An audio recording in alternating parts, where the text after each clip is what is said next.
Good evening. Welcome back to the Deep 404. I saw a very interesting interview with Colonel Douglas McGregor on Daniel Davis's Deep Dive. Douglas McGregor, if you're not aware of him, is one of the few Western military voices, ex-military, who seems to speak with some level of comprehension of what is really going on, of the impacts of war, an understanding of the reality of what's happening on the ground in Ukraine, and also just geopolitically what is going on. He has for a long time been consistently right about what is happening in Ukraine, and has been consistently opposed to the policies of the Biden White House and their approach to funding an ongoing conflict in Ukraine, which really serves no benefit or purpose for America. He suggests that he gets the feeling now that Russia is making moves to end this conflict. And there has been a number of people and sources talking about the fact that they feel that 2025 will be when this conflict ends. Who can say? But Doug McGregor is suggesting that not only does he feel that Russia are looking to end the conflict sooner rather than later, but they are preparing for a deeper war, not with Ukraine, but with NATO. Now that's a big call. That's a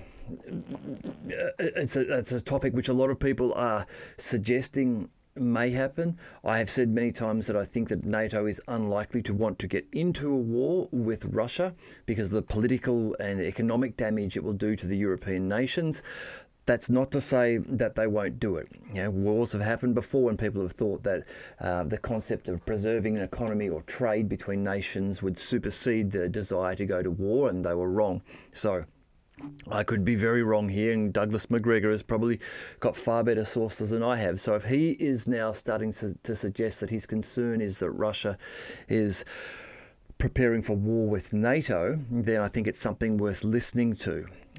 On that point, and I'll let you decide how much weight you give to this, but let's just have a look at this video. This is Sebastian Gorka, who is a Brit who became a US citizen about 10 years ago, I believe, and is Trump's new pick for National Security Advisor, replacing Jake Sullivan. Let's just listen to what he had to say about how President Trump will approach the topic of ending the conflict and getting Ukraine and Russia to negotiate. He will say, I'll give one tip away that the president has mentioned. He will say to that murderous former KGB colonel, that thug who runs the Russian Federation, you will negotiate now, or the aid that we have given to Ukraine thus far will look like peanuts. That's how he will force those gentlemen to come to an arrangement that stops the bloodshed. Now, that's a very strong position that Gorka is taking.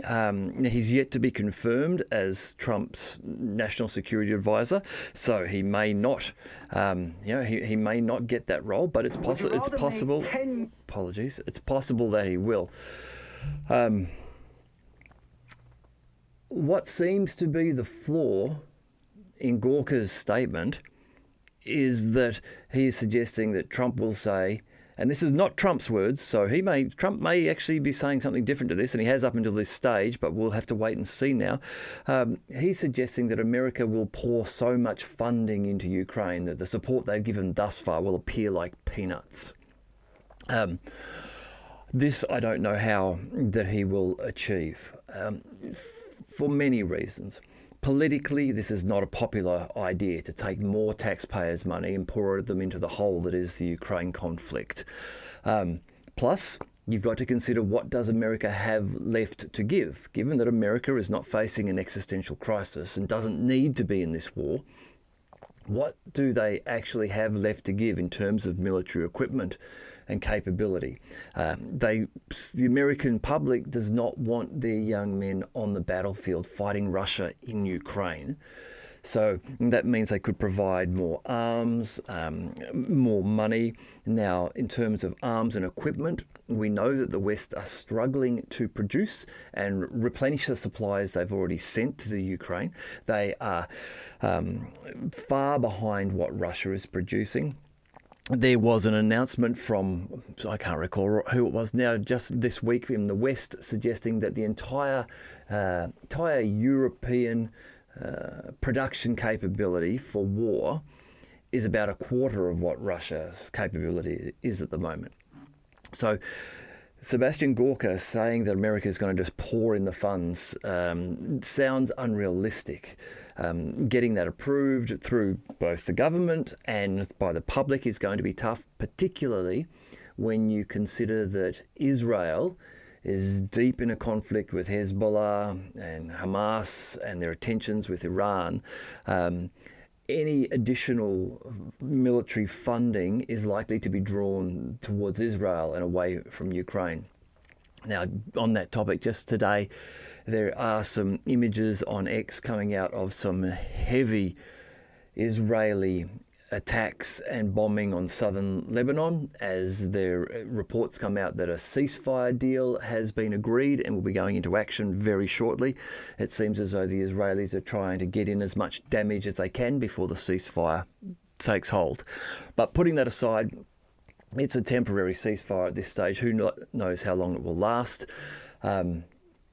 Israel is the United States and Trump's main concern. Remember that Trump has a $100 million debt to pay to the Adelson family, which he reportedly took on board as part of his campaign funding, and they are pro-Israeli Zionists. So Gorka might just be speaking a lot of hot air, although I don't really understand why at this stage, because it seems to be creating a situation where if this isn't what Trump wants, then he has to find a way to back out of this. And Gorka has put on a big, bold face here in front of President Putin, calling him a thug. It'd be interesting to see if he has to back down from that and, eat some humble pie. We'll see, I guess. McGregor also speaks of some real-world differences, not just hypotheticals and things that might happen. Things from the battlefront, where he's talking about the differences between the Ukrainian armed forces and the Russian armed forces at this point of the conflict. Things like the fact that Russia appears to have 180,000 new trained recruits. And by trained, I mean they've been through a significant amount of training. Beginning to pour into Ukraine, beginning to reinforce all along the line. They are, McGregor is saying he's seeing reports and videos of increased Russian supplies of ammunition, supplies of medical equipment, supplies of food, and supplies of artillery and men into these areas. Opposing this with the Ukrainian forces, who are suffering as they're going into winter with low morale, massive losses, and being pushed back all across the front line. There are some internal reports coming from some Telegram channels within Ukraine. I'll just read one of them here. Our source in the General Staff said that the Ukrainian armed forces are experiencing a severe shortage in anti-tank mines, which is why it is not possible to create full-fledged defensive lines. If the enemy takes Pokrovsk, the operational space will open up for him and the opportunity to freely advance to the Dnieper. So at the moment, the Russians are barely outside of Pokrovsk, just a few kilometres outside of there. Here we're hearing from an internal Ukrainian source that there is a shortage of anti-tank mines. We heard earlier in the week that Biden has approved the supply of anti-personnel mines, which they previously hadn't, but they are now going to be provided to Ukraine. And this is, again, due to the fact that the Ukrainians are struggling to create defensive lines, struggling to defend themselves as they are retreating. They're with no mines, they have no ability to stop the Russians just rolling over them as they roll backwards. So things not looking good there for the Ukrainians, and this idea of Pokrovsk falling and then being a big open space between it and the Dnieper This is true. There just aren't the towns, cities between the Dnieper and Pokrovsk like there were between Donetsk and Pokrovsk, which had been fortified over the last 10 years. Outside of Donetsk, the townships and cities around there had been heavily fortified. Bakhmut and Avdiivka, all of these sort of places. The Ukrainians have not fortified to the same extent to the west of Pokrovsk. So once it falls, the Russians have the ability to far more easily move through that area. On the topic of losses, which has also come up this week, there's a website, it's MediaZona or en.zona.media. This source is one which has reported throughout the conflict on estimated Russian deaths. And they are a source that I have referenced many times, and I believe that they are the most accurate source we have at this stage for basing losses off. And as you can see there on the screen, their estimate from this week is that Russian deaths in this conflict are at 79,819. Let's round it, say 80,000. 80,000. For those of you who are watching or who go to the website, they have another estimate, which is a probate registry estimate. Now, a probate registry is would be a registry within the Russian government where when someone dies, people would contact the probate registry and begin the process of being the executor of a will. So someone has died, someone from the family goes to the probate registry, registers their death and says, look, we want to kick off the process of executing their will and all of the things that happen when someone dies. What's interesting, the number here is 120,000. What's interesting here is that it is an estimate, and within the article they don't refer to it again, and they don't explain how it is that number is captured or collated and why it is an estimate. So I'm going to stick with the 80,000, and the 80,000 is because, as they say here, this list is compiled from verified, publicly available sources, including social media posts by family members, local news reports, and official announcements from regional authorities. In terms of social media posts, they talk about social media posts where they are given by a member of the family, and they provide other information which sort of seems to confirm that death has occurred. So it's not going to be 100% accurate, but it's 80,000 is what they've got now. Let's take that number, and then let's consider what the Ukrainian number must be. Ukraine has no FABs, and Russia is delivering tens or scores of them today along the front line. And we saw earlier in the week on a couple of the episodes some of the footage, the damage that those FABs can do, with one of them hitting the thermonuclear power plant, and just the massive destruction that they do. Ukraine has no TOS, has no flamethrower systems. Now, I haven't shown any video footage of the flamethrowers for some time, but I might get some during the week for those who aren't familiar with it. It is a frightening weapon. It is a thermobaric weapon which lands an explosive mixture that forms like a gas mixture which ignites once it's filled the area. It creates a massive pressure wave and just does terrible damage to anything soft, like flesh in that environment is just, and it's actually the changes of density of flesh between the body. So where like lungs go to bone and things like that, where eyes go to flesh, all of those borders just damage as the pressure changes through them. Ukraine has none of those to inflict that sort of damage against the Russians. Ukraine has no air cover. Yes, Ukraine does have half a dozen Su-24s and some F-16s available, and we know that because there are being Storm Shadow missiles being launched. I think the most we've ever seen at one time is 12, which would indicate 6 Su-24s in the air at that time. Now, the Ukrainians do have a handful of jets which are capable of delivering Storm Shadow missiles at a long range from the front line. They are not able to provide any frontline support. There are no reports anymore of Ukrainian jets being shot down over the front line because they're just not there anymore. This, as opposed to the Russians, who are still routinely deploying the Rooks, or as the US call them, the Frogfoots, the Su-25s, and the Ka-52 attack helicopters, the Alligators. These are still routinely being deployed to provide frontline support and to pick off tanks and things like that.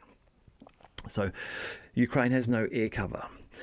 Russia has more artillery and more ammo. And this has been a fact which has been known for a year or 18 months now, that the West has struggled to meet the promises it gave to Ukraine for the number of shells it would provide. It's never got anywhere near it. And the supply of tanks and artillery pieces and mobile artillery pieces has dried up coming from the West, and every week we get reports of the continued destruction of these pieces within the Ukrainian armed forces. So Russia's got more artillery, more ammo. Ukraine morale is falling. This is common knowledge. If you go to Telegram and you look at a lot of Ukrainian channels, you can read this for yourself. You can read the reports. You can even in the West read interviews made with Ukrainian soldiers where they talk about this. They talk about large numbers of the men in their groups, their battalions and brigades having been lost and killed. They talk about the fact that they're low on ammunition. They talk about the fact that they're being sent into suicide missions. The morale is low. There's no way in denying that. And this is evidenced by the fact that they are being pushed back against the line. Your armed forces are not happy and morale is not high if all they're hearing is you're being pushed back and your mates are being pushed back on either side of you. Ukraine has a shortage of anti-tank mines, we've just found out, and anti-personnel mines. So this means making defensive positions is tough for them. It means keeping the Russians off their tail as they retreat out of pockets is tough for them. And this all adds to the degradation and the falling morale. And the Russians are outnumbering the Ukrainians. There's these reports of 180,000 freshly trained recruits. And these are volunteers, people who have volunteered in Russia to join the armed forces, now being ready and being poured into Ukraine. And this is at the same time when Ukraine is struggling with mobilization. We see videos every day of the strong armed groups pressing young blokes that they find on the road, grabbing them off buses and belting them up and putting them into the vans and whisking them away to the front line. Some reports suggesting they're not provided with any weapons until they get given to the front, until they get taken to the front line and they're sent out to fight because they're afraid that they will then either shoot themselves or someone else. There was a report I was reading on Telegram earlier suggesting that those guys who take bribes or who are corrupt and taking bribes and then spend their days corralling and chasing down young guys to get them to go to the front line, they are earning less than the spotters out there, people who are spotting where I think it's called the TCC is the group who do the conscription work, spotting the TCC to tell other people so that they can keep one step ahead of them. So Ukraine is struggling. They've got, as we mentioned earlier in an episode early this week, they've also got an 8-month-old bill going through the parliament to determine when demobilization will happen. There is no demobilization happening for the Ukrainians.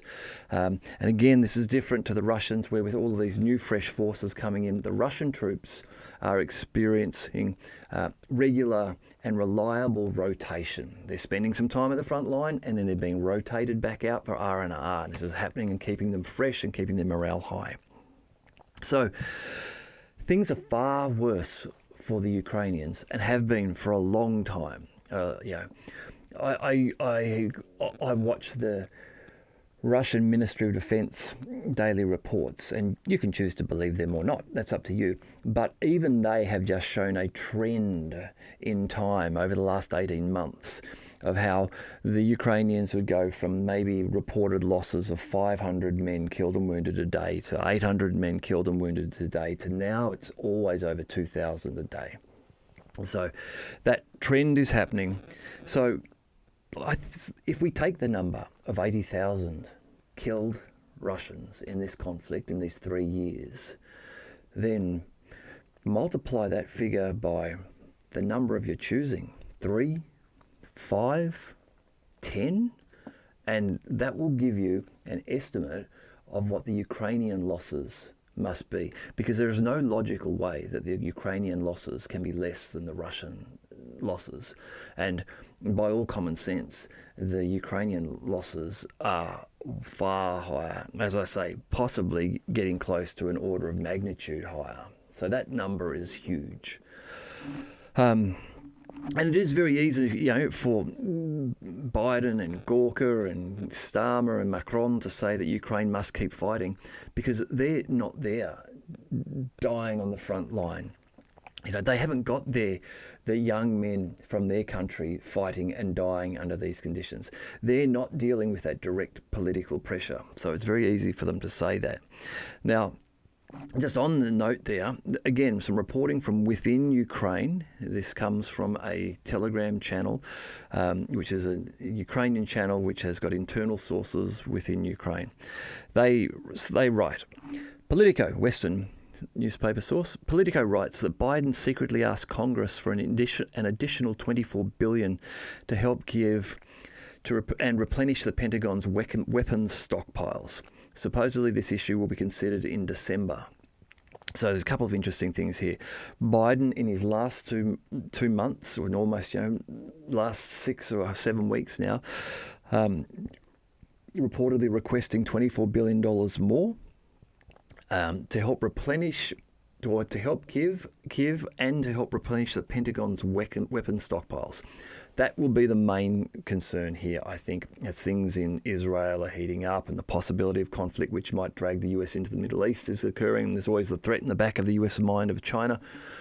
That $24 billion is likely to go to replenishing their own stockpiles, I think, as a priority, and then helping Israel and then helping Kiev. This is going to be considered in December, which will only be a few weeks before Biden has gone. So the next few months will be very interesting here. But we have to remember that it's not just Biden and Trump that we've got to be listening to here. Russia has a big say on what's going to happen in the next few months. And on that point, another report from this internal Ukrainian source, they say, our source reports that the Kremlin is coordinating lists for a retaliatory strike against Ukraine.